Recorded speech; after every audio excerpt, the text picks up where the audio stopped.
Hey there, subscribe to my channel, and also press this bell icon so you never miss any new updates, cause whenever we upload new video you will get a notification on your phone. Have some time to look at questions 1 to 4.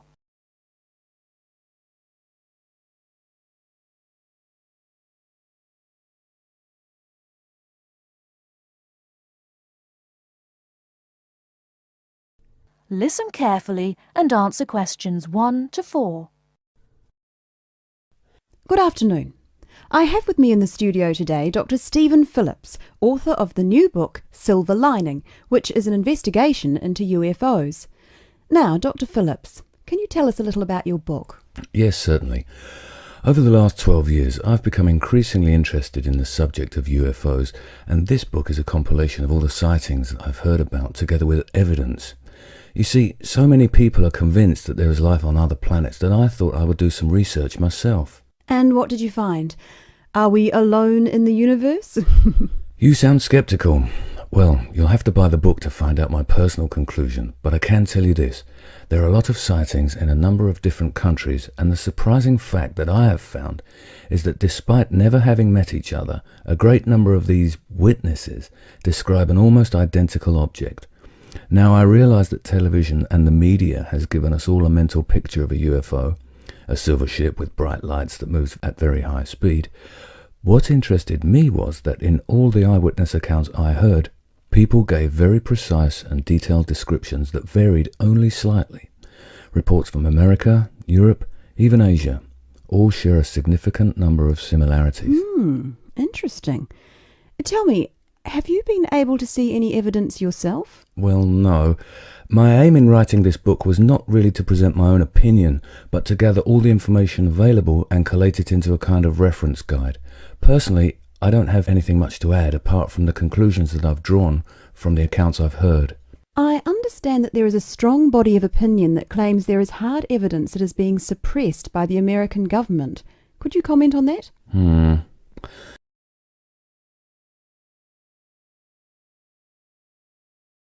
Before you hear the rest of the conversation, you have some time to look at questions 5 to 10.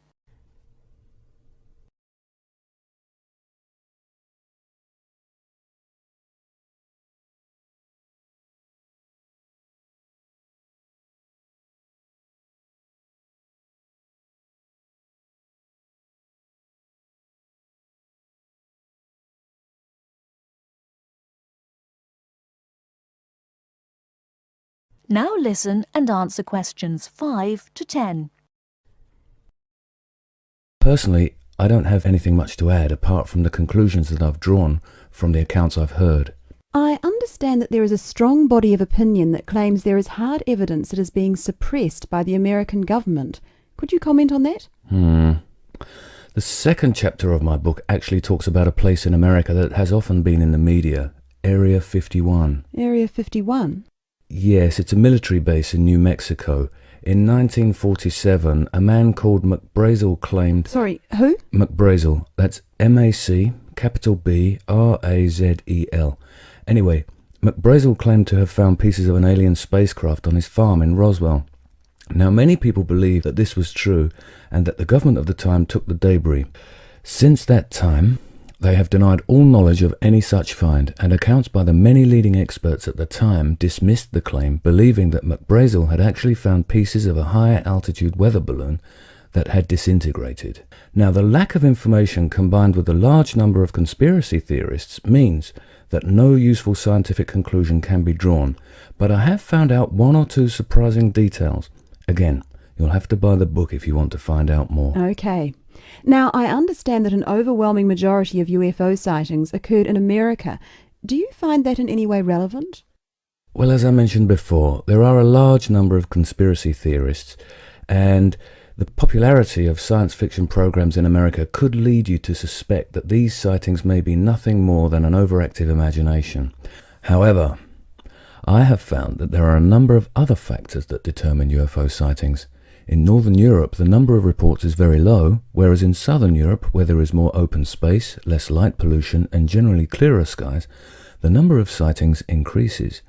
Now, when you consider the vast open areas of America, particularly around New Mexico, there is an argument that UFOs are simply easier to see in certain geographical and climatic situations. Well, I've never thought of that. If I could ask you one final question, Dr. Phillips, what about alien abduction?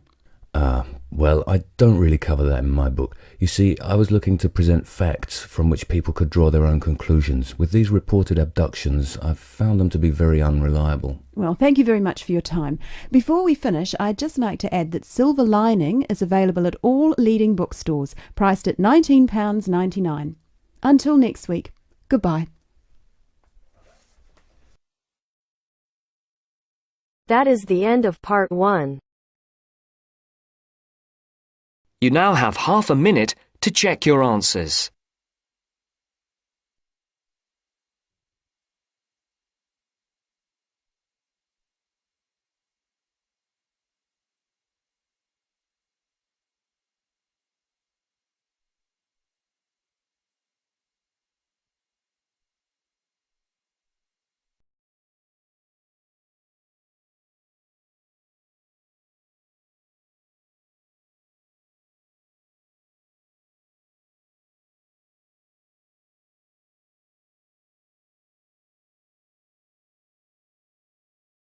Now turns to part 2. Part 2. You will hear a telephone conversation about a job vacancy. First, you have some time to look at questions 11 to 15.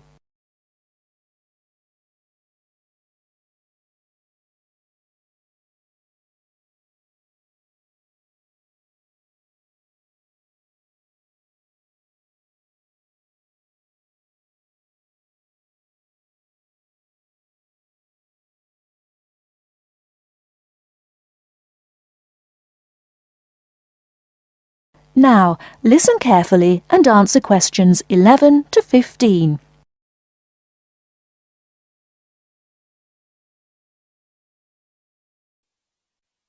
Hello, Top Job Employment Agency. Ellen Sykes speaking. How can I help you? Good morning. My name's Steve Collins and I'm calling about the call centre job advertised in today's paper. For an operative handling credit card inquiries? Yes, that's right. The wages and working conditions are all in the ad, so what I'd like to know now is what the work actually consists of. I should explain that I'm a student looking for a summer job, not long-term employment. That's okay. The people at Intercard say they've always found students to be honest, which of course is essential in this line of work, and they have the basic IT skills needed there. Apparently, there have been a few who didn't find it easy to get there on time in the morning, but in most cases their punctuality is as good as anybody else's. Anyway, about the work. And I know a bit about this because, as it happens, I've worked there myself. Really? Yes, for about a year. You'd find that most callers would be people wanting to check the balance on their cards, query payments made and so on. And from those who've had their card stolen? No, they ring another number for that, an emergency line. People also call that number if they lose their cards. And what are most callers like? I mean, what kind of people are they? All sorts, really. All ages, every kind of background. Though one definite trend is the change in the number of women. Nowadays, they make up around 55% of the total, whereas years ago, there used to be a majority of men calling. At one time, I heard, as many as 3/4 of all credit cards were actually held by men, but that must have been long before I was there. It's certainly different now. So to do this job, what sort of experience do I need? None, really. Have you got a credit card yourself? Yes, I have. Then you probably know quite a bit about them already. And as a student, you're obviously intelligent, which of course you need to be for the job. So after a day or so working with an experienced operative, I'm sure you'll have picked up enough to deal with routine inquiries, which of course most of them are. But there are bound to be questions I can't deal with, at least at first. What happens then? In that case, you can ask a supervisor. They're very helpful to new staff. I think I like the sound of this. What do I do next?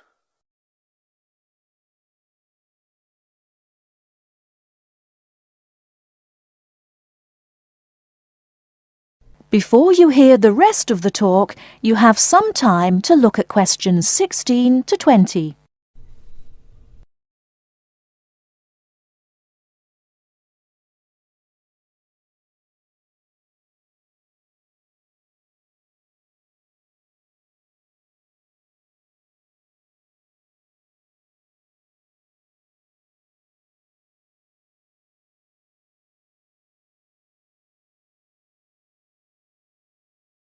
Now listen and answer questions 16 to 20.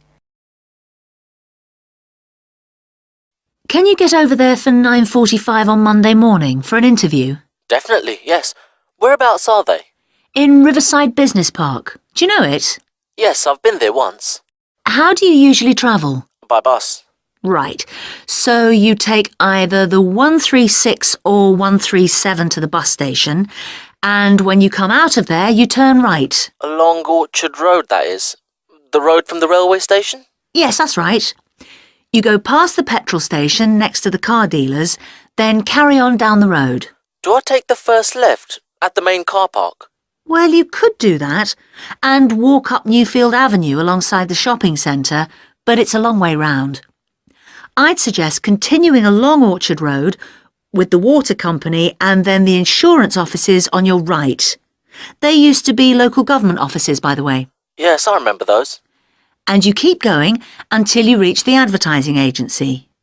Now, facing that is a small road called Cherry Lane. There's a newspaper office on the corner, and opposite that is a big hotel, so you can't miss it.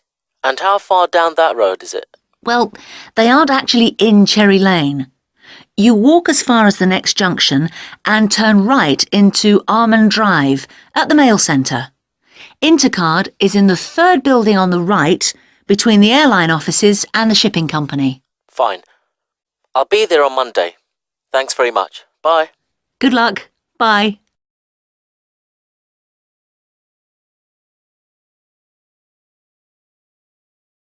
That is the end of part 2. You now have half a minute to check your answers.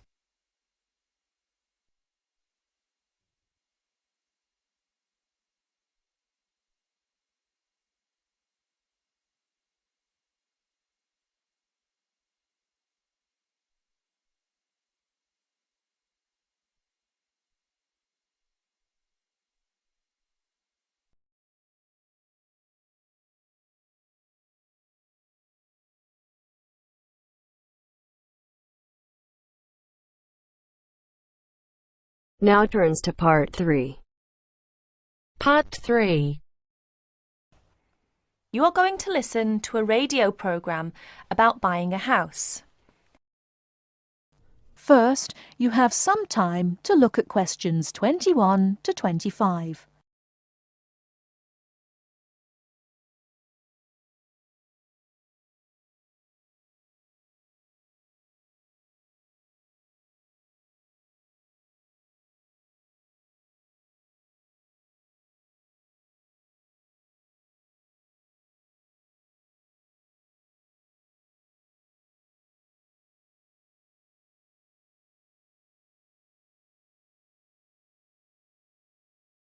Now, listen carefully and answer questions 21 to 25.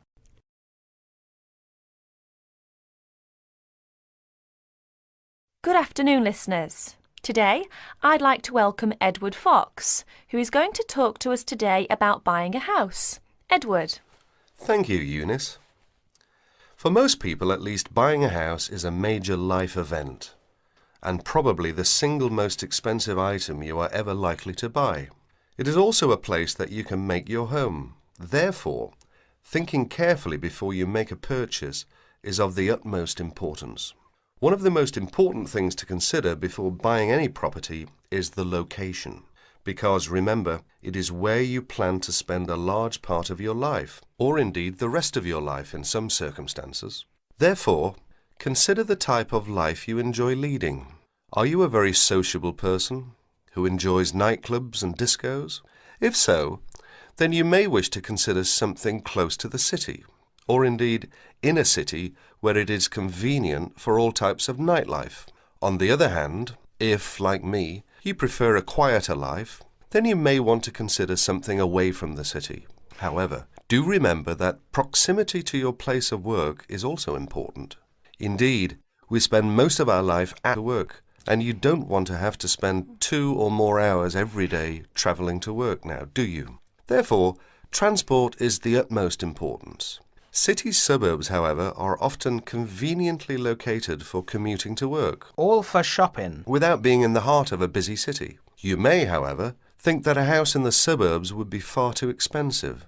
Yet houses located in cities can often exceed the price of suburban houses. So check out the prices. You may be surprised. Family is another important consideration. You may prefer a house that is away from a busy street or main road. And of course, remember that children have to attend school. Is there a good school in the area, or would your children have to travel a long distance to get to school? Therefore, if you have children, or you plan to have children, location is a very important factor. And of course, remember that a family influences the size of the property. Before you hear the rest of the talk, you have some time to look at questions 26 to 30.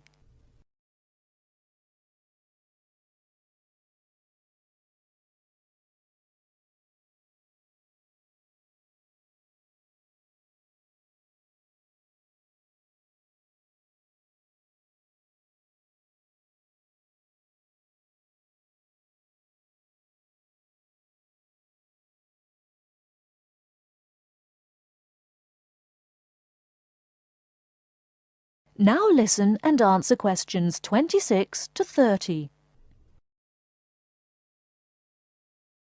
And of course, remember that a family influences the size of the property. There are, of course, various types of houses. There are detached houses which stand alone and are not joined by to another building.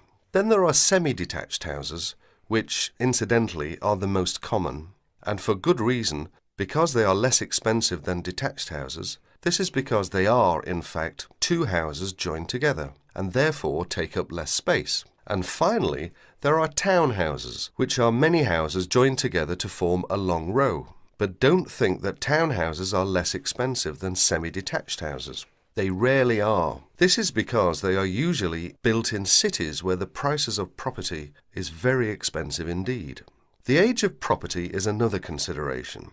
If you're considering buying an old house, beware. You may be faced with expensive repairs and renovation bills. So have the house thoroughly checked by a professional surveyor before you decide to buy. But then again, there are things you can look for yourself. Things such as the condition of the woodwork, especially doors and windows that can be expensive to replace. More importantly, make sure all the fixtures and fittings, things such as cupboards, sinks, taps, bathtubs, are all in good working order, because replacing kitchens and bathrooms can be a very costly business. And don't forget the garden. If the property has one, if you enjoy gardening, then fine. But if you don't enjoy gardening, then you may prefer a small garden as opposed to a big one. But even if you do enjoy gardening, it is important to remember that gardens take up a lot of your time. So keeping a garden in good order may be very difficult if you work long hours. One final thing is the general feel of the place. Does it have a good atmosphere? And most importantly of all, would you feel comfortable living there? Thank you, Edward. But I'm afraid that's all we have time for today. But I'll be back next Wednesday when my guest speaker will be talking about buying a computer. So until then, bye for now.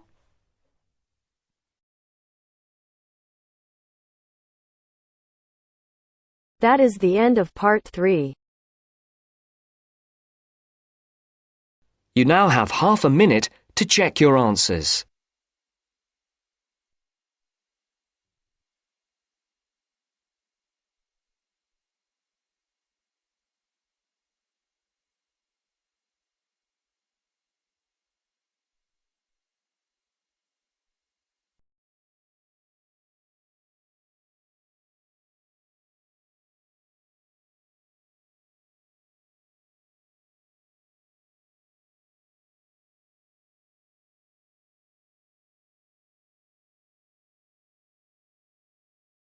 Now turns to part 4. Part 4. You will hear a wildlife expert giving a talk to a group of bird lovers in the UK about a species called the tawny owl. Before you listen, you have some time to look at questions 31 to 40.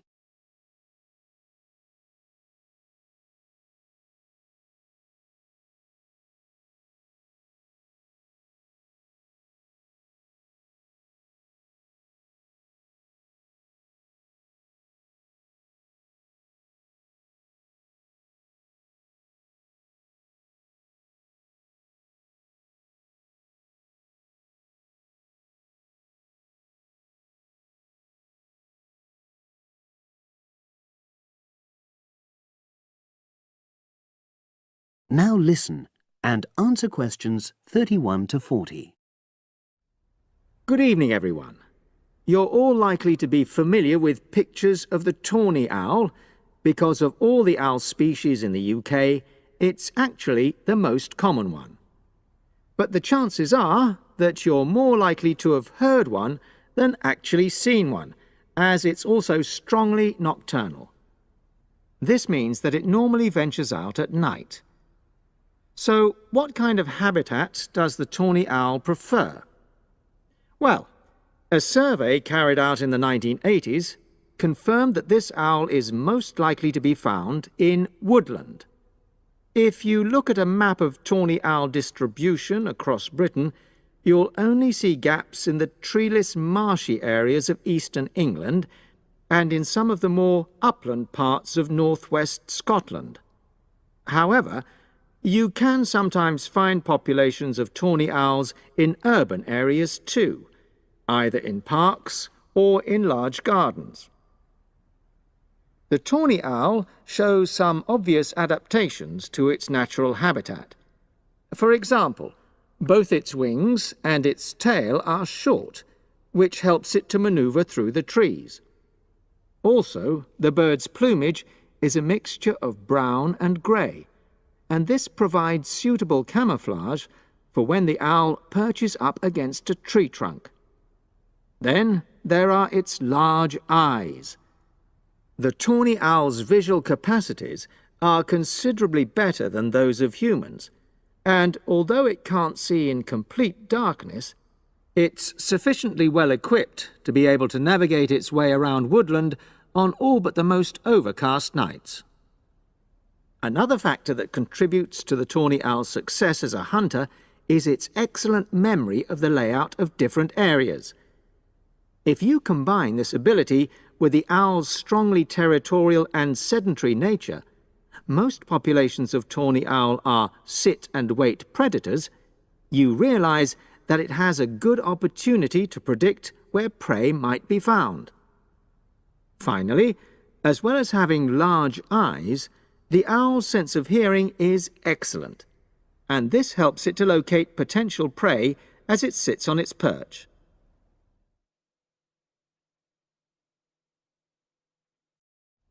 Turning now to the tawny owl's diet. Woodland tawny owls feed mainly on mammals, especially small ones, such as wood mice and bank voles. But they'll also take things like frogs or bats, or even fish, if they happen to be available. In urbanized landscapes, the owls seem to prey more on birds. So there are some differences there. Let's just look briefly now at survival rates in the tawny owl. Young tawny owls face a difficult time once they leave home, and 2 out of every 3 are likely to die within their first year. So, with such high mortality levels, it's a good job that established breeding pairs can produce young over a number of seasons and maximize their chances of passing their genes on to the next generation of owls. I've already mentioned the sedentary nature of the tawny owl, but it's not just adult tawny owls that are sedentary in their habits. Young birds, dispersing away from where they were born, rarely move far. The average distance is just 4 kilometres. There also appears to be some reluctance to cross large bodies of water. The owl is absent from many of the islands around our shores, with only occasional sightings in Ireland and the Isle of Wight off the south coast of England. Right, well, now I'll show you some photographs that have been taken in 1 or 2 of the... That is the end of part 4. You now have half a minute to check your answers.